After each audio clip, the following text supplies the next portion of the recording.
Hey guys, I'm Randy. And I'm Daniel. We're two lifelong friends and musicians, but when we're not playing gigs, we like to talk games. And today on the Gaming Gig Podcast, we're talking about Game of the Year.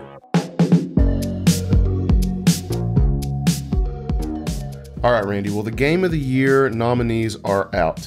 They are. And we have tried our best to, at least I've tried, I don't know, I think you have too, tried to avoid talking to you about it as much as we can. Yeah. And that hasn't been easy because it has been a few days since they came out. It has been a few days. Unfortunately, that's just how our podcast worked out. Yeah. But, yeah, this is a really interesting thing that happened. I actually am pretty happy with the list overall. We've had such a great year. Yeah, we have. But, of course, there are some things that maybe I would have changed, and we'll get into that in a minute. Mm-hmm. But let's talk about what games were nominated. Okay. So you want to go down to... What poll do you want to use here, let's Randall? use the very top. I put it at the very top. At the very top, I put, even above that, I put the actual list of all the games that were nominated. Right.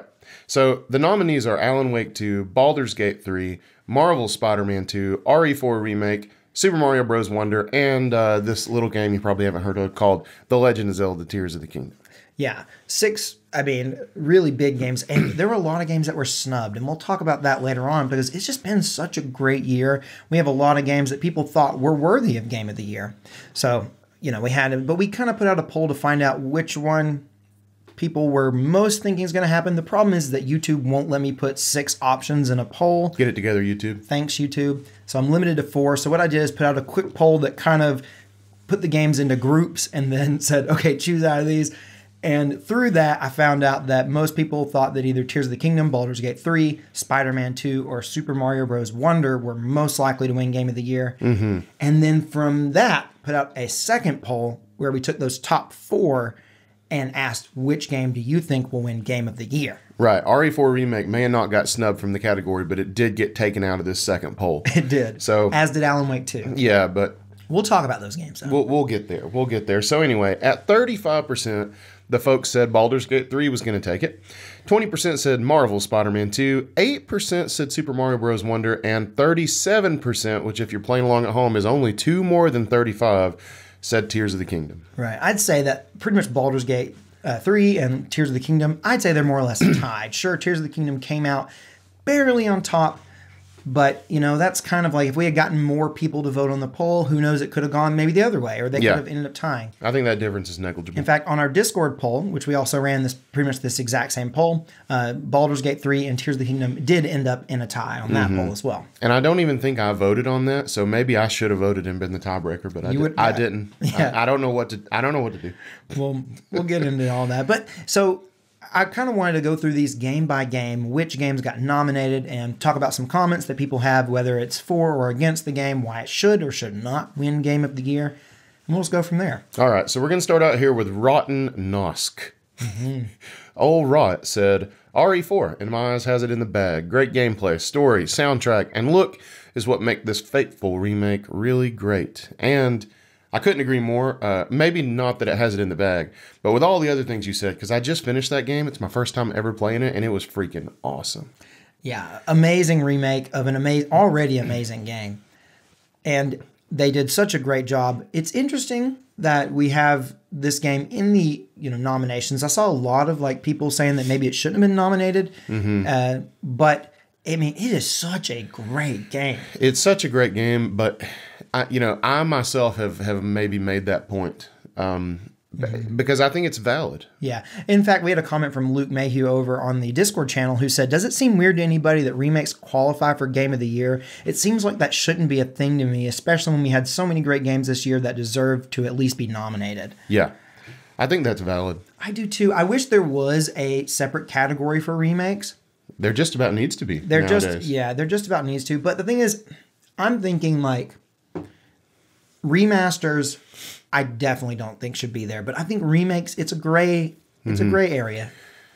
I wonder if maybe we can talk to the Game Awards people. Yeah, and get them. Call up Jeff. Yeah, let's call up Jeff. Let's get him on the line now, honestly, and maybe we can get a category for remasters or remakes that just comes and goes in the year when it's needed. That makes a lot of sense to me. As many remakes and remasters as you get now, I think it could just be a from this point on. It'd probably be fine. It probably would be fun. But I do think it would be weird if a remaster was there. Like, for example, this year we got... In Game of the Year, you mean? Yeah, in Game of the Year. Metroid Prime Remastered was phenomenal, and I don't think it deserves to be there because it wasn't a remake. It was just a remaster. Although a great remaster, it was a remaster. Now, where is the line? It's tough to say. Where's the line between a remake and a remaster? Because we got Dead Space, I guess technically remake, but that was really more of a one-to-one remake. Whereas a game like Resident Evil 4 was so, I mean, not radically different from the original, but it was very heavily different from the original. So because they changed so much about it, I almost consider it a new game in some ways. Of course it's not, but in some ways it kind of felt like it was. I mean, I haven't played the original, but you have, you know, and you say, you know, in the original you can't move when you're shooting. Obviously in this one you can. That right there is a big change. But I think you can say a very similar thing about Metroid Prime Remaster, because in the original Metroid Prime, it was not a twin stick shooter. In the new one, it can be. And that's as big of a change, if not bigger, than being able to move while you shoot. Yeah, but it wasn't just like adding a new, you know, movement mechanic or you know. Yeah. RE4 changed so much about the game, from the storyline to the characters to, you know, they've changed tons about it and really modernized it. And it's basically a new game. So I think I make the exception, but you're right. It would have to be a case-by-case basis, I suppose. Either way, RE4 was amazing. Do I think it will win Game of the Year? No. Will I be sad if it wins Game of the Year? No, I love that game. No, that'd be fun. I think it would be kind of weird. It might be a weird choice. It'd be fun. But I love that game. Yeah, so. I did too. I had a great time. It's not my personal pick, but I loved it. We got another comment here from Pepnall. Pepnall said, "Which do I think? Mario. Which do I want? Spider-Man." And I have to say, this was the only comment I saw where someone thought that Mario Wonder was going to win Game of the Year. Hey, I mean, what is it? Like 8% of people think it will. Somebody out there does. I'm not one of them. But I did love the game. No, but I could see how, like, if it's Mario. I mean, you talk about like the most popular name in gaming. It's Mario. Has Mario ever won Game of the Year? No, Mario's never won Game of the Year. At least, I mean, the Game Awards have only been going on since like 2014, 15, somewhere in there. I mean, they haven't been going on. Old enough for Odyssey. Yes, and Odyssey was nominated, but of course it was beaten by Breath of the Wild. Right. And just like back in 2017 when we had Odyssey and Breath of the Wild get nominated and take up 2 slots, this year we had 2 slots from Nintendo. Yeah. Being Tears of the Kingdom and then Super Mario Bros. Wonder. Which personally I love. Me too. I mean, as a huge Nintendo fan, like, I love to see it. I don't think Mario will win, nor do I think it was the best game I played this year, but it was a really good game. Really, really good game. And that's why I was saying at the very beginning of the podcast, like, I think the list is great. I love the list. There's one big change I would make to the nominees. We'll get to that in a minute. But Mario is not there. I think I would have put Mario in the nominees for Game of the Year for me. Yeah. I mean, I got no problem with it. I didn't think it would be there before I played it. After I played it, I wasn't surprised. Yeah. And again, kind of like same sort of idea. Do I think it's going to win? No. Will I be sad if it wins? No, I actually think it'd be really cool if Super Mario Bros. Wonder won Game of the Year. I think that would be cool. I think that would actually make me a little sad because I think there are other games in the category that deserve it so much more. Right. But I loved the game. Like, I guess what I'm saying is I wouldn't be sad that Mario won. I would be sad that other games lost. Well, I get that. I just think it would be cool if a 2D platformer won Game of the Year. And I do too. Like, I think that would be neat. And obviously it's Mario. But the thing is, people have said, like, you know, if it was any other character besides Mario, I wonder if it really would be nominated for Game of the Year. Like, if it was the same exact game, but it was just some character you didn't know, would it be Game of the Year material? I don't know. I do think so, but I don't know that as many people would try it. And a big portion of this is about the cultural impact, right? Yeah. And it's it wouldn't part have the same popularity. impact. It has to be part popularity. It does, yeah. So I don't know that it would. Yeah. And when you think about it, like, it's not only part popularity, it's really heavily popularity, because you have things like I was trying to be kind. Literally every game on this list is a sequel. I don't think there's a single game nominated that's not a sequel. Really? Yeah. I hadn't thought about that. So, you know, it's all established franchises. Like, every single one of them is a sequel. So and people love their sequels because they've played the other games and they liked them. So then they say, okay, I'm more hyped about this sequel. So yeah. No new IP made it on the Game of the Year list this year. And we'll talk about that later.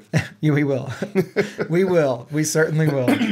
So, but also this comment mentions Spider-Man. And Spider-Man 2 was phenomenal. Man, I'm playing Spider-Man 2 right now. I borrowed it from you, just like yesterday? Yeah. And I've basically been playing it with all my free time since. I've probably got, 3 or 4 hours in it maybe. And I've been playing it exclusively on the Portal, by the way. And I'm loving it. It is freaking awesome. Yeah, it's a great game. It is a great game. I really, really loved that game. I loved all the recent Spider-Man games, the 3 that have come out from Insomniac. I just think they're really great. And I would have definitely had this on my list as games for Game of the Year. It was one of my top 5 for sure. Dude, that swinging, man, it's just special. Like the traversal is just so good. They nailed it is so good. I was funny. I saw a YouTube video the other day that was like going through the swinging mechanics from every single Spider-Man game. And I realized with like very few exceptions, they all look pretty good. They all look fun. Like there are a couple games where it didn't look good, but it was obviously these ones are the best. The original, they're by far the best. But the Spider-Man 2 game for PS2, was like amazing. Like at the time, it had like amazing swinging mechanics. I played the Spider-Man 1 game for GameCube. That's the one that has bad swinging. It was no good. Yeah. All he did was fire a web straight up. And straight up. Yep, straight up. Yeah, that was no good. Spider-Man 2 was the first one where he like actually hit the buildings. And Yeah. The first one was the worst one when I was watching that comparison for sure. But the rest of them all, honestly look pretty fun. I don't know what other games. I'd be curious what other games you looked at. I hadn't. There's a bunch of them. I mean, there's a bunch of Spider-Man games. I just always hear about that Spider-Man 2 game having good swinging. I don't ever hear anybody talk about the others. Well, I mean, I think that one gets talked about a lot because it was like the first one to have good swinging. But a lot of them had good swinging. I'm sure there are some that aren't as good, but it was just like a video, of like showing, watching Spider-Man swing around. Yeah. And they all looked fun to me. Yeah. Man, these new games, though, are just... Oh, yeah. God. And the wingsuit. Dude, that wingsuit. Some people don't like it. I didn't think I would love it. I thought it was going to take away from... Like, I thought it was going to be OP. That's what I thought. I thought you were going to like be forced to use it because it's so like good. That I thought it was going to be so much better than the swinging that I was just going to be flying around all the time. But it's a glide. It's not a fly. Yeah. And so you can't just do it indefinitely. And it fits right into the toolkit, in my opinion. Like I use it sometimes to clear big gaps, and then I go back to swinging, and I use all the zips and the jumps off the wall. I mean, it's just freaking great. Seamless. I found it to be really useful when I was like, say you're up above buildings and you've got no buildings to actually swing off of, then you just glide. Sure. Yeah. I tried to glide to the Statue of Liberty. How'd that go for you? It said I was leaving the playable area and it turned me around. We got another comment here from a user who has not set up their YouTube name. You got to work on that. Yep. Who said, if only Alan Wake had more than graphics and story. And this brings me to the game that I would not personally have on the list for Game of the Year. I did play Alan Wake 2. I liked Alan Wake 2. I think when I'm looking at these games, it is the one that I'm like, I would have put a different game in that spot. Yeah, that was my knee-jerk reaction as well when the nominees came out. If you remember, I immediately texted you and I was like, did you like Alan Wake 2? Yeah. Because I haven't played it yet. That's the only game on the list I haven't played at all. But, and you were like, I liked it, I didn't love it. And, I even went, I looked at Metacritic scores. It's the only one in the 80s. Yeah, I think if I had to pick one to change out, it would be that one, although I am kind of speaking from ignorance. Well, as someone who's played it, I do think that there are things about Alan Wake 2 that are incredibly impressive. And it does some things that I do think are genuinely new and different. Unfortunately, those things don't have much to do with the gameplay. It's pretty much all the presentation. And the presentation is, like this person said, graphics and story. The graphics and the story and some of the things that happen in terms of the story and how it's, how you play through it, it's phenomenal. It really is great. I just didn't love the gameplay. I didn't love the puzzles. And, that brought it down a number of points in my book. Yeah. Well, it's got to, it really needs to have the full package. Yeah, it's going to be in this category. And there were other games this year that did. I do think so. And we'll get to those in a minute because we'll talk about some snubbed games. And for me, I would have changed this, but it's weird. Alan Wake 2 tied Baldur's Gate 3 for most nominations this year at the Game Awards. Yeah, that kind of blew my mind. Yeah. Not from the Baldur's Gate part. But in Alan Wake, those were the top 2 most nominated games. Now, just because you have the most nominations does not mean that your game will win Game of the Year. We saw that back with Deathloop, right, who got by far the most nominations the year it was there. I think it was 2021, and it did not win. Yeah, didn't Ragnarok like have the same amount of nominations as Elden Ring or something, and it didn't win? Yeah. So, I mean, it's all about the matchup, you know? It's all about the matchup. And, like Alan Wake does a lot of things I think make it deserve to be in the conversation for a lot of categories, especially when we're talking about sound design and graphics and like in story and presentation and like those types of things. It definitely deserves to be there. The one thing it doesn't have to me is amazing gameplay. And these are video games. Right. They're not movies. And Alan Wake 2 is obviously very heavily inspired by, say, like Resident Evil, but we have Resident Evil 4 right there next to it. And it's like one of those games is clearly much better in the gameplay department in my mind. Oh, man, you couldn't beat RE4 at being RE4-like. No way. Exactly. No freaking way. You just can't. You just can't. All right. We got another user. Who has also not set up their YouTube name. But they have added a cool picture. They have. And they're saying Tears of the Kingdom will win because even though it's a Zelda game and there's bias with that, it is still one of the greatest games of the 21st century. And you're right. It is one of the greatest games of the 21st century, and there is Zelda bias. Yeah. It's you talk about one of the most established franchises of all time, and it just happens to be one of the best games of all time. It's going to be tough to beat. It's going to be a tough one. And if something beats it, first of all, it's going to be Baldur's Gate. I do think so. And that would be such a statement. Because, like, if you'd asked me, I'm sure I said it on this podcast when I was playing Tears of the Kingdom, like, because it's one of my favorite games ever, and it became that very fast. And I was like, it has to win Game of the Year. There's no way anything else would win. But I don't know that I feel that way anymore, and that's crazy. We've had such a good year. Yeah. It's when you think about how good of a year we have, when I think that, like, genuinely, if any of the other games nominated win, I like them as enough to be like, okay, I'm not upset about it. Because, besides Alan Wake 2. Even though I liked Alan Wake 2. I don't want to say like I'm just bashing on them. But, like, I mean, Tears of the Kingdom was so good. And the fact that we have so many other great games. And there's even phenomenal games that we're going to talk about in a minute. Games that got snubbed that didn't even get a nomination. Yeah. I think you could make the case like, oh, Tears of the Kingdom is so much like Breath of the Wild. Oh, maybe it's too similar. Looking at you, Marvel Spider-Man. Like, right, add a wingsuit and all of a sudden you're unique. Come on, get real. Like, you're just amazing because it's amazing. Like, it doesn't have to be different. Same thing could be said about Resident Evil 4. Absolutely. I mean, we've got Resident Evil 2 and 3 remakes that are very similar and in line with those. Super Mario Bros. Wonder, you could say... Oh, come on, just give me a platformer, am I right? No, but you know what I mean? Like, I'm just saying how easy it is to make that case for all these games. Oh, yeah, it super is. The only one that Alan Wake 2 is quite different from Alan Wake. And Baldur's Gate 3, I didn't play Baldur's Gate 1 or 2, but as far as I know, those games came out in like the 90s and early 2000s. Like, it's been a hot minute since we had a Baldur's Gate game. Yeah.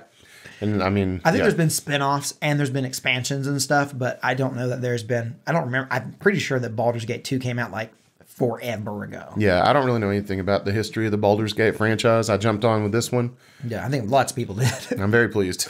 Yeah, I'm pretty sure that it's been quite a while. Speaking of Baldur's Gate, we have a comment here about Baldur's Gate from old Steve R, or maybe Stever, who said, I think it should definitely be Baldur's. I have not played Zelda. I was never a big Zelda guy, but I would rather new blood get the reward rather than the same old franchise over and over again. I haven't played a game like Baldur since the 90s, and the nostalgia mixed with the quality. So the reason that Stever is able to say definitely Baldur's is because he hasn't played Zelda. Right, exactly. That's the only way you're able to use that D word, buddy, because they're both amazing. Yeah, they are really, really good.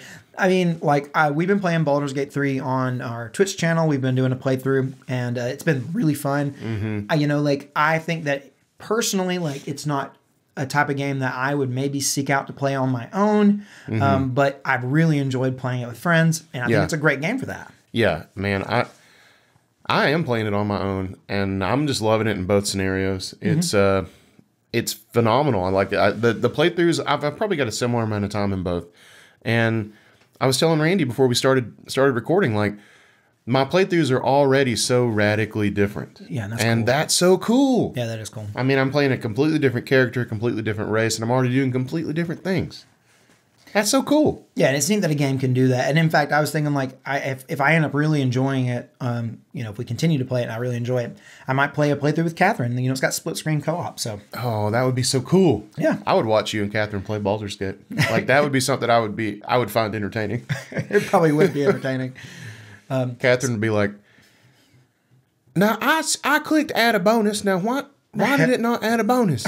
And we still like don't know the answer to that question. So like. Randy'd be like, "What do you mean? You're in a conversation? I'm 3 miles this way." Yep. Yeah, that would be something to watch. Yeah, it would. That would be a hoot. Playing Baldur's Gate with Randy, it takes me back to when I nicknamed him Coyote because playing Rocket League with him was like playing with a little brother. Baldur's Gate's the same way.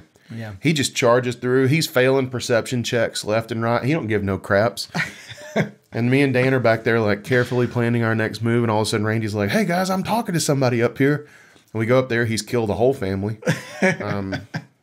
Look, that's just how I play. I like to play. I just like to go guns a-blazing, just like go through the game.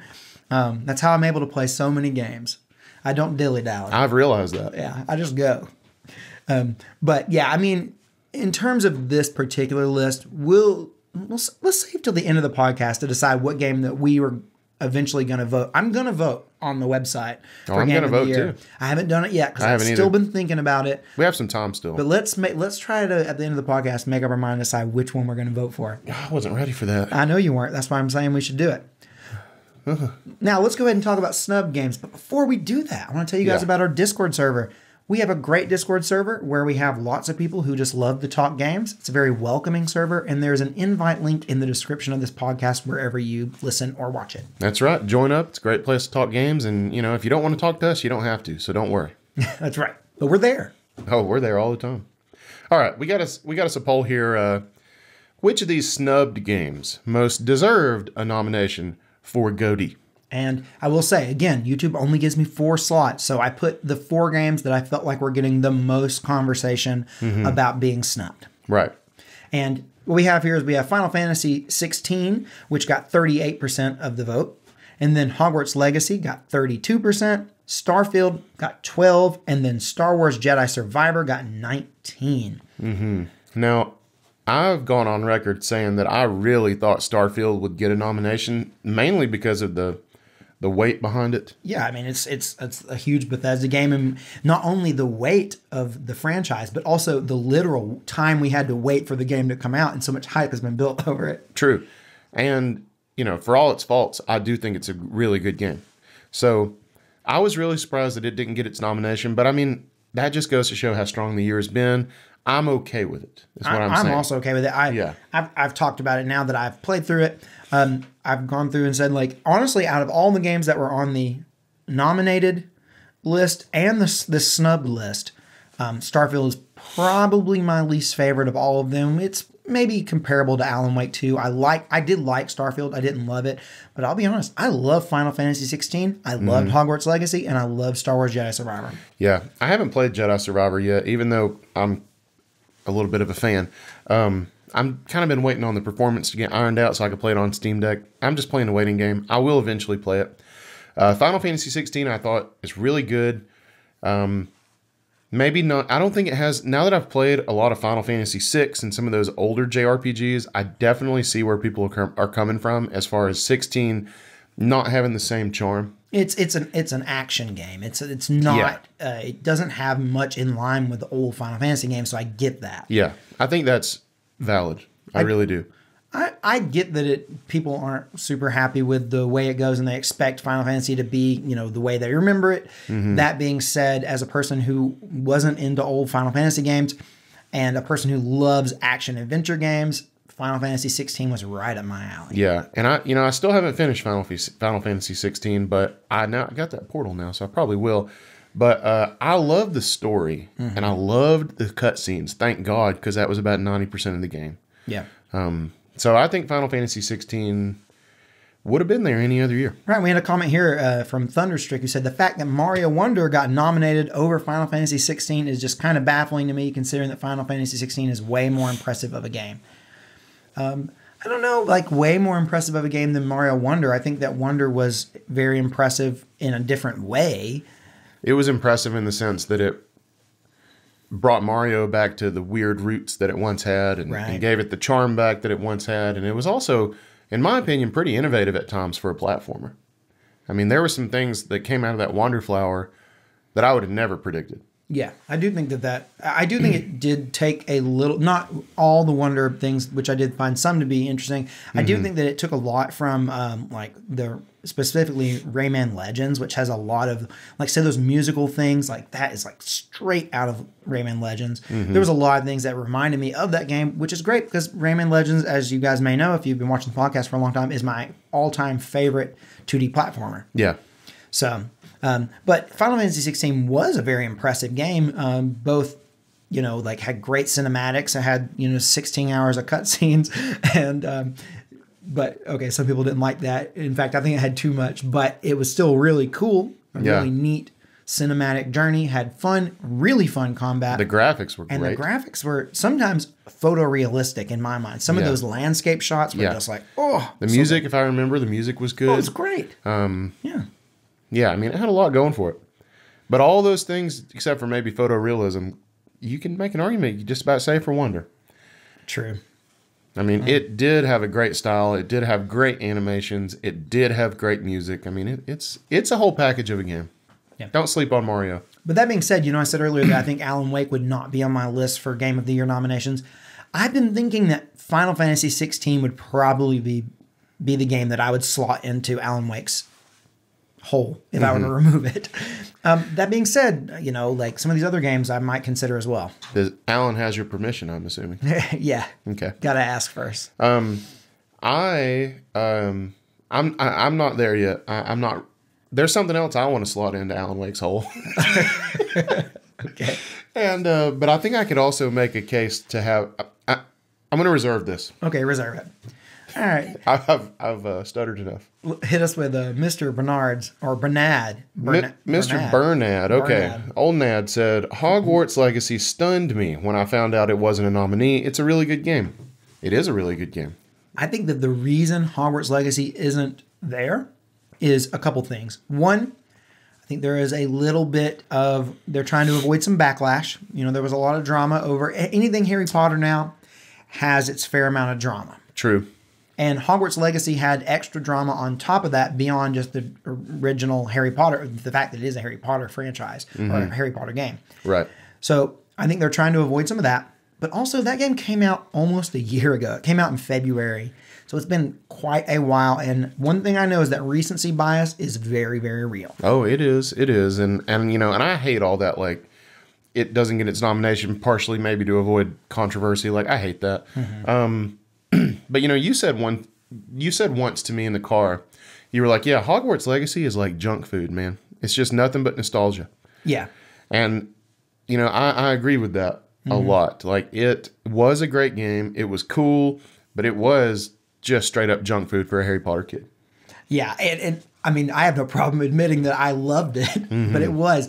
No, nothing about it was super innovative. Nothing about it really was like, this is such a great game. But what was great about it is that if you're a fan of Harry Potter, if you grew up with Harry Potter stuff like we did, I mean, it was such a cool experience. And it was just like, you can go back and watch the podcast that we made about it. We said it was the most fun we'd had gaming in quite a while. Now, was it because the game was amazing? Maybe not, but still. Right. Now, I had a friend who texted me recently because it was coming out to Switch, and he was like, I never read Harry Potter. I've never seen the movies. I don't give no craps about Harry Potter. Is this worth buying?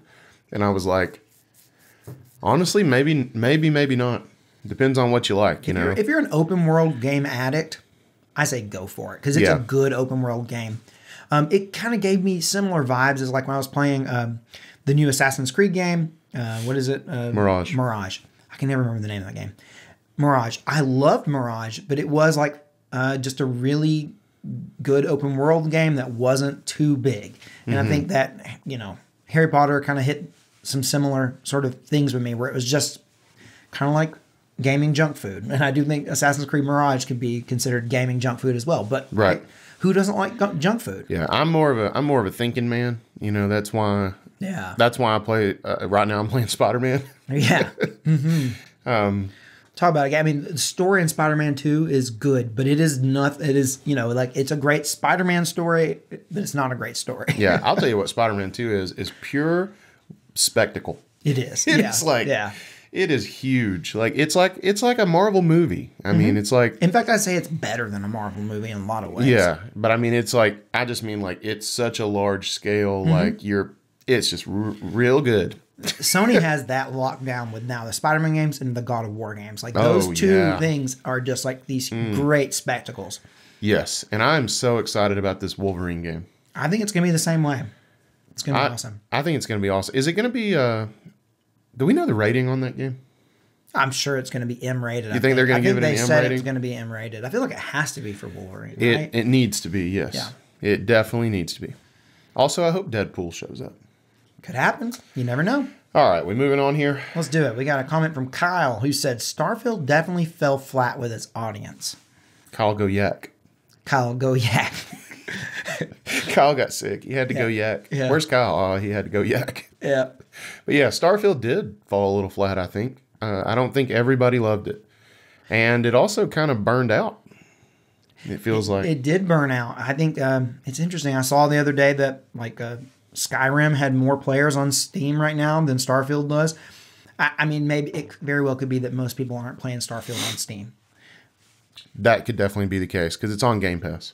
Right. So they could be using the Xbox game launcher. You know. Right. So right. You know, that could be part of it.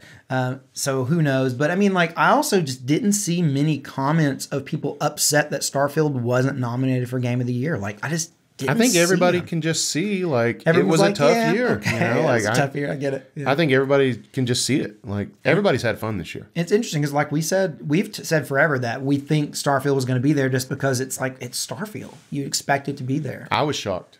Yeah. That it wasn't. But anyway, he literally had to pick his jaw up off the floor when he saw Starfield wasn't there. That's right. That's how shocked he was. It hurt a lot. Had to go to the ER.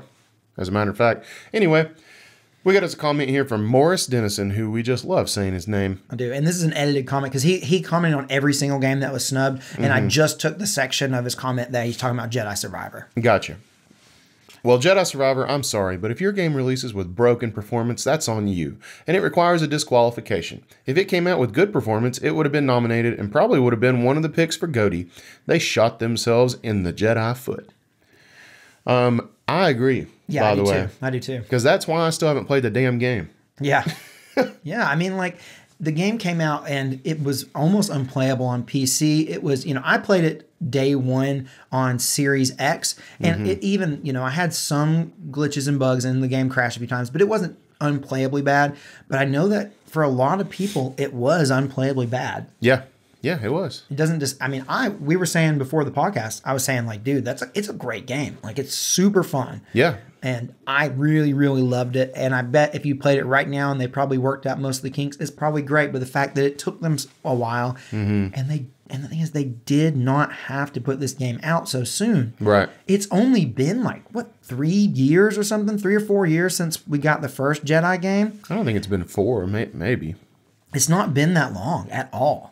No, it hasn't. They could have waited, and they should have waited, because it's looking like 2024 is going to be much less dense of a year. And a game like Jedi Survivor would have fit in great next year. Right. And it would have had a year for them to polish it and make it run well. And think about, you know, I can already name several of these games that did get nominated that did wait. Right. Super Mario Bros. Wonder, they put all the time they wanted. Tears of the Kingdom got delayed. You know, like... Maybe more. Baldur's Gate apparently took 30 years. Baldur's Gate took 30 years to come out. No, but Baldur's Gate 3 has been in early access since 2020, which I saw. I didn't put the comment here, but some people were saying that, like, or this one comment I saw that said, you know, like, it's a little weird that it's able to be nominated for Game of the Year since it's been, like, playable for like 3 years. Yeah, and I see that point, but I mean, but people are, you know, Dev's going to release an early access. I mean, it's got to come out officially at some point. Does it just not deserve to ever be considered? I mean, can you consider an early access game for Game of the Year, or definitely should it not. Wait until it's officially released? Right? You'd think, well, we got to wait till it's officially released. 100%. So I don't know. Yeah, very interesting. So yeah, we've talked about the main snubbed games. Mm-hmm. Are there any other games that you would have loved to see nominated for Game of the Year that were not talked about Yes. at all? Okay. He's been waiting for this one. I'm so mad because indie games rule, okay? Mm-hmm. They're special. So many people love them. And most years, there's an indie game that gets the nod, okay? No. Gets a nominee. That's all I'm asking for is a freaking nomination. We know it's not going to win, but at least it's nominated. Right. Well, I'm telling you right now, I already know Alan Wake 2 ain't going to win. So why can't we put in Sea of Stars? Why?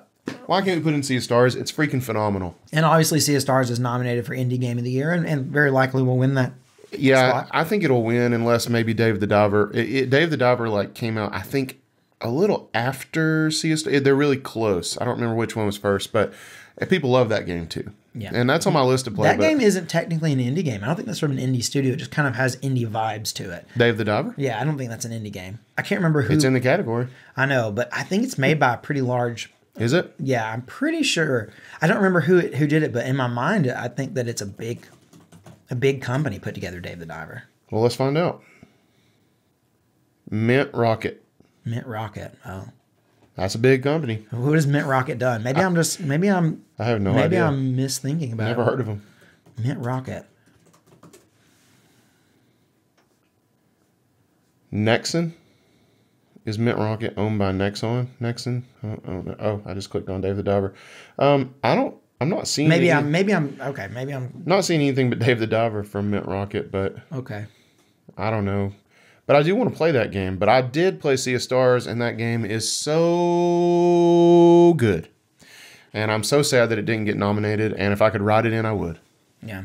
And I didn't see that many people talking about it, but on our Discord channel, people were talking about it. Yeah. Oh, I made sure of it. Yeah. But otherwise, like on the YouTube comments, I didn't really see anybody complain that Sea of Stars wasn't there. Yeah. But that being said, I haven't played it, so. And I have another scheme that I've been cooking. Okay. Because I love RE4. I had so much fun with it, but it is a remake. So if you're going to cut another one, I think it has to be that one. So if you really want FF16 in there, I think we can get them both in. That's what I'm saying. I think FF16 can get in there and not win. Just like I don't think RE4 will win. I don't even, now that I'm really thinking about it, because I'm thinking about what other snub game I would have loved to see nominated. Mm-hmm. And one that just came to me and I would love to see was Pikmin 4. I know that would make 3 of the 6 nominations be Nintendo games, but Pikmin 4 was phenomenal. Yeah. And maybe Pikmin 4 has the same problem that Sea of Stars has in the sense that it just doesn't have like a huge player base, and it is part definitely. Popularity. Yeah, definitely. But yeah, I've been upset ever since the nominees came out that Sea of Stars didn't make it. It was just too good not to. Mm-hmm. And I mean, I don't know. I'm glad that you loved it. I want to play it to see so that I can agree with you, but until I play it, I just can't say much about it. Yeah, that's fair. Yeah. I mean, I haven't played Alan Wake, and I'm campaigning to take it out of the category, so I mean, right. I'm not any better. But as a person who's played Alan Wake, I liked it, but for me, it doesn't deserve to be there. But at the same time, whoever puts these Game Award things together, whoever chooses the nominations. Jeff loves the Remedy games. We saw Control get nominated, which is a game I haven't played, but people love. I want to play Control. Mm-hmm. Yeah. I haven't. And Control got lots of nominations the year it was up. Mm-hmm. So maybe they just really like Remedy. Well, Jeff, you hurt me. That being said, I'm sure we'll stream the Game Awards. We will. We will stream the Game Awards. Speaking of streaming the Game Awards, you can only check us out streaming the Game Awards if you go check us out on Twitch. We stream on Tuesdays, Thursdays, and Sundays at 8 p.m. Eastern. Now, the Game Awards are going to be on a Thursday. They start at 7 p.m. Eastern, so we're going to have to start early that day to get the Game Awards in. And probably going to have to stay late. Probably going to have to stay late. We're going to have to go early and stay late, but we will be streaming the Game Awards. Heck yeah. That'll be fun. All right. Moving on to our last segment of the podcast, which is the 3 for Dale Club. I'm telling you what, it wasn't easy to make it here. If you're still watching us talk about games and rant about crap, we love you, first of all. And we want to reward you by shouting you out. And we do that through our 3 for Dale Club. Yep. If you leave us a comment on the YouTube version of this podcast, you can say whatever you want in the comment, but leave our secret code phrase, 3 for Dale. That lets us know that you made it all the way to the end, and we go and find it, and then we shout you out at the end of the next podcast. But today, we're starting things off with Guy in Time, our man. I'm telling you what, Guy, welcome back. Next up, we have Landon Dale himself Stallings. This guy basically founded the 3 for Dale Club. He is a founding member. He is. He didn't basically do it. He did. Next, we got Cryptic Skills, who technically did not leave a 3 for Dale for us. But Cryptic Skills coming in on our Twitch channel, leaving comments saying, please put me in the 3 for Dale Club. I know I'm not technically there, but please put me in. I don't have a YouTube account. I will not create a YouTube account no matter what. He won't. He said that he can't have a YouTube account because of his job. I think he's in the CIA or something, and they just won't let him have social media. But they'll let him have Twitch. They'll let him comment on Twitch. They'll let him comment on Twitch, but not on YouTube for some reason. I think that the government doesn't monitor Twitch. Oh, Twitch is highly unregulated. Right. Everybody knows that. It's basically the Wild West. Right. You know, there's like saloons and crap everywhere. So, but since it's a matter of national security that you can't comment on YouTube, I put you in anyway. Okay. Also, respect. And also, we just love you. We're just tossing out the love today. We are. Next up, we got D18, who, you know what, we also love. We do.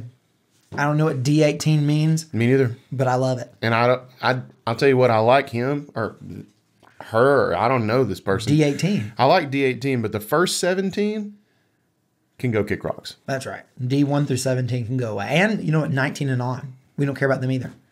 Only I D18. didn't even know they were out. Yeah, they're there.